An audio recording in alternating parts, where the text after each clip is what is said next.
Welcome back. You're watching BioCell.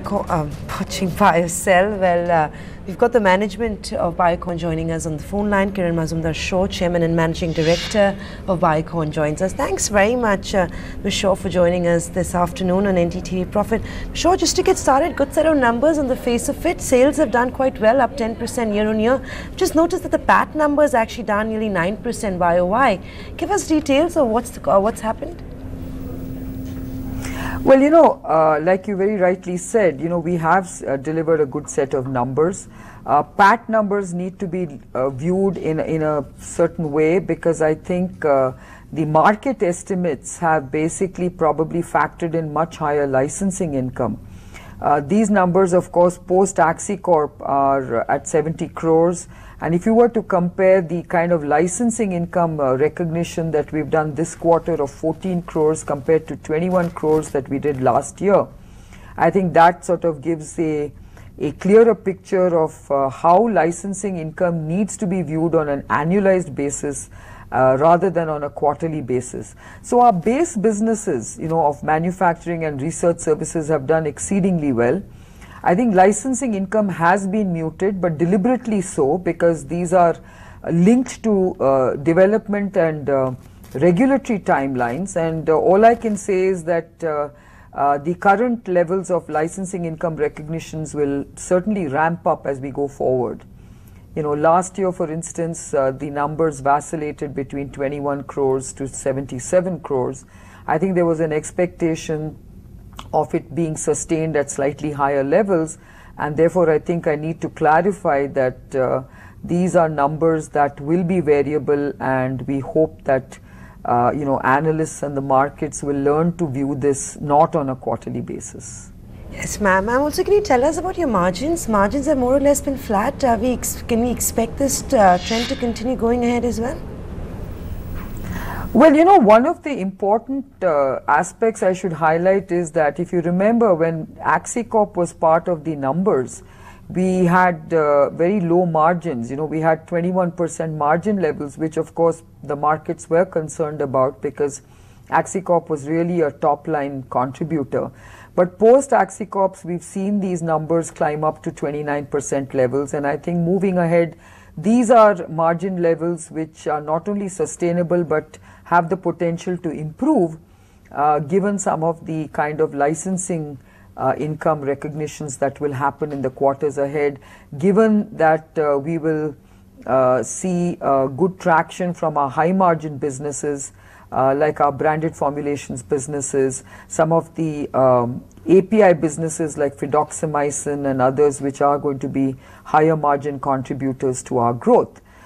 Research services, of course, is a much higher margin business. So overall, I think we will be able to sustain these levels of margins. I think margins are not going to really be a cause of concern for us going forward. Ma'am, I just want to go back on the question of the margins front. You mentioned in the press conference that you're targeting 29% kind of margins for FY12. Correct me if I'm wrong. What are the levers based on which you'll be able to do this? No, what I mentioned is that the current quarter will reflect a margin of 29%, and these are levels that which we can definitely sustain, because what I did mention to you was that if you were to compare these margins to the previous year's margins, which were at like a 21-22% level, this was skewed because of Axicorp. Now that we have divested from Axicorp, obviously we will be able to get back to original margin levels, which are really at that 29-30% levels, which I think we can sustain. Ma'am, Insupen launch, you mentioned that in the press conference as well, happens the next couple of months. So can we estimate that in Q2 itself, the impact from the Insupen launch could actually reflect in your top line? No, I don't believe so, because I think the Insupen launch numbers will only start kicking in from the third quarter onwards. Okay. Time and again, the street has always wanted to know what's been the latest as far as the oral insulin licensing is concerned. You made a brief mention in the press conference. Anything more you want to add on to? Because that's perhaps the incremental trigger for your stock. Which are the parties that you're in talks with? How soon could we see some developments on this front? Well, I can only share what I discussed at the press conference. We are in discussion with a number of potential partners, and I don't think I can disclose anything further till we come to a point where I can actually share any sort of data or numbers with you. So I think you'll have to be a bit patient on this front. Ma'am, on the biosimilar monoclonal antibody program that you have with Mylan, can you give us a sense what's the pipeline looking like as far as products are concerned which you plan to launch in FY12 or even in FY13? Well, all I can say is that we are on track in terms of our development path. We are on track in terms of our regulatory path, and we are really hoping that we meet some of the market entry opportunities for many of these monoclonal antibodies. So we remain committed to making sure that that happens.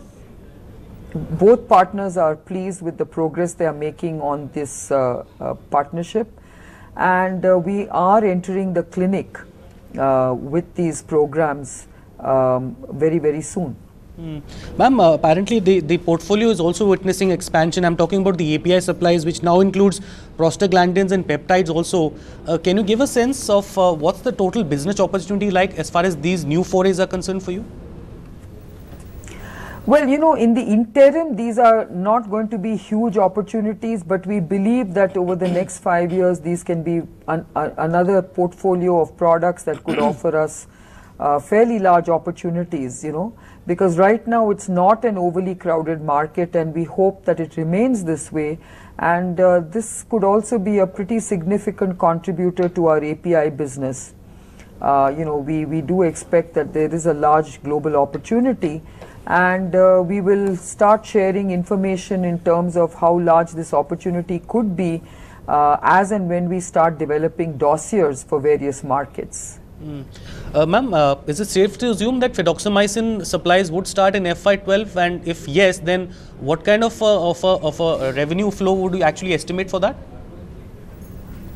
Well, we can't share with you the revenue flow, but it's important for you to understand that we have already commenced supplies. In fact, fidaxomicin launch in the US happened the day before yesterday, and the launch of fidaxomicin in Europe is likely to happen towards the end of the year. So certainly this is an area where we are making sure that we support Optima with its requirements, and depending on the market success of this product, this can actually be a good upside for us. Ma'am, a strong balance sheet with almost $200 million in cash. What can we expect? A big bang announcement on acquisition front, or perhaps something special on the cards, for instance, a special dividend? Anything that you want to share with our viewers? Not right now, because I think we are a very cautious company. I think we do want to make sure we have a strong cash position, because we do need to invest a lot in our innovation strategy. We need to invest a lot in our various capex needs. We need to invest a lot in our scaling up strategies. So I think acquisitions are certainly not foremost on our mind at this stage. Ma'am, coming back on the capex front, apparently the Malaysian facility also is part of that. When can we see that going online, and what will be the total capex spend that you've planned? Well, as I think we have shared with you in the past, the kind of phase 1 capex spend is going to be in the order of $160 million. We expect to break ground for phase 1 this quarter, hopefully. So, going forward, this particular year when we will see some spends happening in the Malaysian project. Ma'am, and finally the IPO for the research services, how soon can we see that happening? I think I'd explained that, we want to make sure that the current run rate is kept up for at least, 3 or 4 quarters. And once we see that sustainable growth traction, then certainly we will start preparing for an IPO. And hopefully we can do that in the next 18 months. Ms. Shaw, thank you so much for joining us and patiently answering all our questions. Congratulations. Good luck for all your growth plans. Thank you. Well, that's the management of Biocon talking about growth from here on. We'll take a break now. We'll come back with more.